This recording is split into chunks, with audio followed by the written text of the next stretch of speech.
Delhi NCR में बढ़ते वायु प्रदूषण पर लगाम लगाने के लिए सरकार ने पब्लिक ट्रांसपोर्ट को इलेक्ट्रिक मोबिलिटी की तरफ ले जाने की तैयारी शुरू कर दी है। इसी कड़ी में अब सीएनजी ऑटो के लिए एक नए रजिस्ट्रेशन को चरणबद्ध तरीके से खत्म करने की योजना तैयार की जा रही है। यानी आने वाले समय में एनसीआर की सड़कों पर नए सीएनजी ऑटो की जगह इलेक्ट्रिक ऑटो नजर आएंगे। सीएक्यूएम के निर्देश के बाद ये बदलाव 3 चरणों में लागू किया जाएगा। इसकी पूरी तैयारी है, जिसमें दिल्ली में 1 जनवरी 2027 से नए ऑटो के लिए केवल इलेक्ट्रिक वाहनों का ही रजिस्ट्रेशन किए जाने का प्रावधान है। इसके बाद एनसीआर के बड़े शहरों में भी सीएनजी ऑटो के रजिस्ट्रेशन पर रोक लगाने की तैयारी है। नोएडा, गाजियाबाद, गुरुग्राम, फरीदाबाद और सोनीपत में भी जनवरी 2028 से नए सीएनजी ऑटो के रजिस्ट्रेशन बंद कर दिए जाएंगे। वहीं जनवरी 2029 से एनसीआर के बाकी जो इलाके हैं उनके लिए भी ये नियम रहेगा कि सीएनजी ऑटो के रजिस्ट्रेशन पर रोक लगाने की तैयारी है। सरकार का मकसद बिल्कुल साफ है कि एनसीआर में प्रदूषण कम करना, जीवाश्म ईंधन पर रोक लगाना और उसकी निर्भरता को घटाना है और पब्लिक ट्रांसपोर्ट को इलेक्ट्रिक की तरफ शिफ्ट करना है।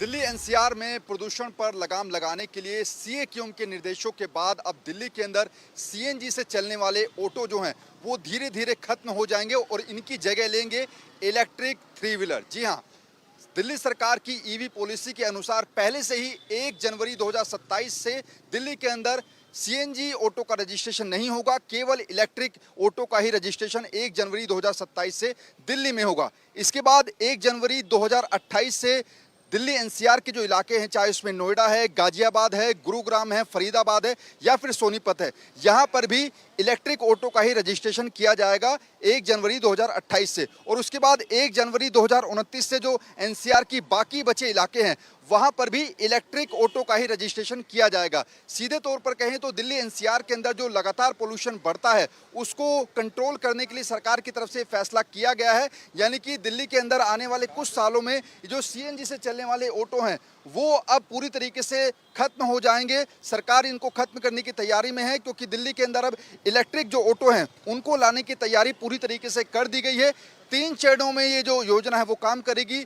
पहला, यानी कि जो दिल्ली के अंदर 1 जनवरी 2027 से नए जो दिल्ली के अंदर नए ऑटो कोई ले रहा है तो इलेक्ट्रिक ऑटो ही ले सकेगा। और इसके बाद जो गुरुग्राम है, नोएडा है, गाजियाबाद है, फरीदाबाद है और सोनीपत है, यहाँ पर 1 जनवरी 2028 के बाद सीएनजी ऑटो नहीं बल्कि इलेक्ट्रिक ऑटो मिलेंगे। हालांकि सरकार के इस फैसले से ऑटो चालक खुश नहीं है। उनका कहना है कि प्रदूषण के लिए सिर्फ ऑटो को जिम्मेदार नहीं ठहरा सकते। ऑटो चालकों का तर्क है कि सीएनजी ऑटो में गैस भरवाने में करीब 10 से 15 मिनट लगते हैं, जबकि इलेक्ट्रिक वाहन को ऑटो को चार्ज करने में कई घंटे लग सकते हैं। उनका कहना है कि चार्जिंग इंफ्रास्ट्रक्चर पर्याप्त नहीं हुआ तो रोजाना कमाई और काम के घंटों पर सीधा असर पड़ेगा। सीएनजी पंप है तो वहाँ 15-15, 20-20 मिनट लग जाती है, आधा घंटा लग जाता है। जब अभी ना उनके चार्जिंग पॉइंट है ना कुछ है, तो इस तरह से तो हमें 1-2 घंटे वहाँ लग जाएंगे। जितना हम सीएनजी बचाएंगे इससे ज़्यादा तो हम कमा लेते हैं। तो हमारे हिसाब से तो भाई सही नहीं। जिनके पास किराए के मकान हो, गाड़ी कहाँ चार्ज करेंगे भैया? वो हम लोग का बस का बात नहीं है इलेक्ट्रॉनिक। हम लोग किराए के मकान में रहते हैं, पार्किंग में कहाँ खड़ा करेगा, कहाँ चार्ज करवाएगा? अपना घर मकान नहीं है। हम इससे पहले भी इलेक्ट्रिक ऑटो चला चुके हैं।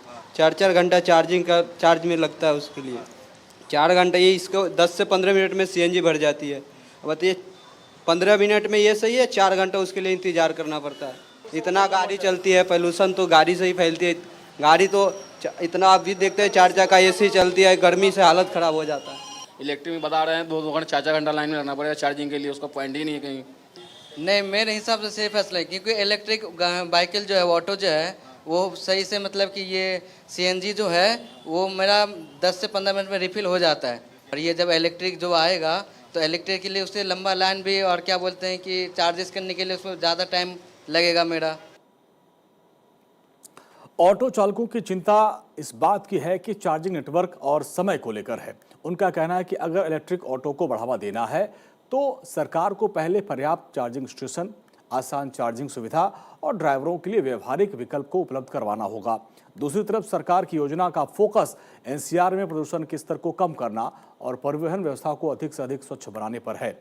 दिल्ली की ईवी नीति में भी इलेक्ट्रिक ऑटो को बढ़ावा देने पर जोर दिया गया है। यानी आने वाले 3 साल में दिल्ली एनसीआर की सड़कों पर ऑटो का चेहरा बदल जा रहा है और दिल्ली से शुरुआत होगी, फिर एनसीआर के बड़े शहरों तक ये कदम उठाया जाएगा और नए ऑटो के रजिस्ट्रेशन पर रोक लगाने की पूरी तैयारी है।